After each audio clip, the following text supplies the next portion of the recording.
SKM Poorna rice brand oil. இதில் உள்ள anti oxidants இதயத்தை பாதுகாக்கிறது. நாடும் வீடும் நலம் பெற SKM Poorna rice brand oil. Tamil Nadu முழுவதும் இருந்து தொண்டர்கள் வரவு கொடுத்திருக்கிறார்கள். தமிழக வெற்றி கழகத்தினுடைய தலைவர் விஜய்க்கு வரவேற்பு கொடுக்கும் விதமாக அவர் வளர்ச்சியை வழியெங்கிலும் பதாகைகள் வைக்கப்பட்டு பேனர்கள் வைக்கப்பட்டு சாலையெங்கிலும் அவருக்கான இருபுறங்களும் திரண்டக்கூடிய தொண்டர்கள் ஆரவாரத்துடன் அவரை வரவேற்கக்கூடிய இந்த காட்சியை பார்க்கிறோம். தற்போது நாம் பார்த்த இந்த காட்சி என்பது தமிழக வெற்றி கழகத்தினுடைய தலைவர் விஜய் அவர்கள் பதவியேற்கக்கூடிய இந்த தருணத்தில் அவருடைய தந்தை மற்றும் தாய் நேரு உள்ளடக்கத்திற்கு வந்திருக்கக்கூடிய அந்த காட்சியை பார்த்தோம். தொடர்ந்து தற்போது நாம் பார்க்கும் இந்த காட்சிகள் என்பது விஜய் அவர்கள் வரக்கூடிய அந்த காட்சி. தற்பொழுது அந்த வாகனம் என்பது சுவாமி சிவானந்த சாலையை நோக்கி வந்திருக்கிறது. மெரினா காமராஜர் சாலையில் வந்து கொண்டிருந்த வாகனம் என்பது தற்பொழுது சுவாமி சிவானந்தா சாலையில நோக்கி வருகை புரிந்து கொண்டிருக்கிறது.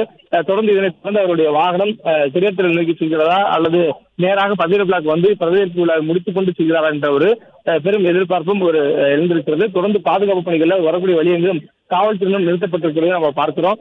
இந்த விழாக்கான ஏற்பாடுகள் விரிவாக செய்யப்பட்டுள்ள நிலையில் பாதுகாப்புக்காக சுமார் 7000 காவல்துறையினர் பணியமர்த்தப்பட்டிருக்க சொல்லப்பட்டிருக்கிறது. அடிஷனல் கமிஷனர்ஸ் 4 பேரும், அதே போன்று இணை ஆணையர்கள் 5 பேரும் கொண்டு டிசிகள் 29 பேரும் என்ற அடிப்படையில் அவருடைய தலைமையில சுமார் 7000 காவல்துறையினர் இந்த பதவியேற்பு விழாவுக்கான பாதுகாப்பு பணியில் ஈடுபடுத்தப்பட்டதாக சொல்லப்பட்டிருக்கிறது.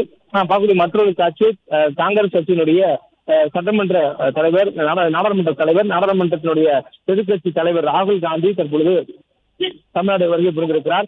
அவர் விஜய் அவர்களுடைய பதவியேற்பு விழாவுக்கு வருகை புரிந்திருக்கிறார். காங்கிரஸ் கட்சியினுடைய ராகுல் காந்தி அவர்கள் தமிழக வெற்றி கழகத்திற்கு மக்கள் அதிகப்படியான எண்ணிக்கையில சட்டமன்ற தொகுதியில் கொடுத்த போது தனது வாழ்த்துக்களை சமூக வலைதளங்கள் மூலம் தெரிவித்தது மட்டும் இல்லாமல் தொலைபேசியில் தொடர்பு கொண்டு விஜய் அவருடன் பேசியிருந்தார். அதே போன்று அவருக்கு இருக்கக்கூடிய அந்த நட்புறவை மேலும் வலுப்படுத்தும் விதமாக அவருடைய பதவியேற்பு விழாவுக்கும் தான் வருவதாக உத்தரவாதம் கொடுத்திருந்தார். அதன் அடிப்படையில் தற்பொழுது அவரும் சென்னை வந்திருக்கிறார். அவருடன் காங்கிரஸ் தேசிய தலைவர் மல்லிகார்ஜுன கார்கே அவர்கள் வருவதற்கான தகவலும் சொல்லப்பட்டிருக்கிறது. இப்படியாக அவருடைய வரவேற்புக்காக காத்திருக்கிற நிலையை பார்க்கிறோம். தொடர்ந்து சிறப்பு விருந்தினருக்கான அந்த அழைப்புகள் கொடுக்கப்பட்ட நிலையில் அவர்களுக்கான அந்த வழிகளில் அவரவர் உள்ளே செல்வதை உறுதி செய்வதற்கான பணிகளிலும் காவல்துறை ஈடுபட்டிருக்கிறாங்க. தற்பொழுது நேரு விளையாட்டு அரங்கம் பதவியேற்பு விழாவுக்கு முழு வீச்சில் தயாராகி உள்ளது. SKM Poorna rice brand oil. இதில் உள்ள ஆன்டி ஆக்சிடென்ட்ஸ் இதயத்தை பாதுகாக்கிறது. நாடும் வீடும் நலம் பெற SKM Poorna rice brand oil. Play store மற்றும் ஆப் ஸ்டோரில் இருந்து பாலிமர் செயலியை QR கோடு மூலம் பதிவிறக்கம் செய்யுங்கள். செய்திகளை உடனுக்குடன் பெறுங்கள்.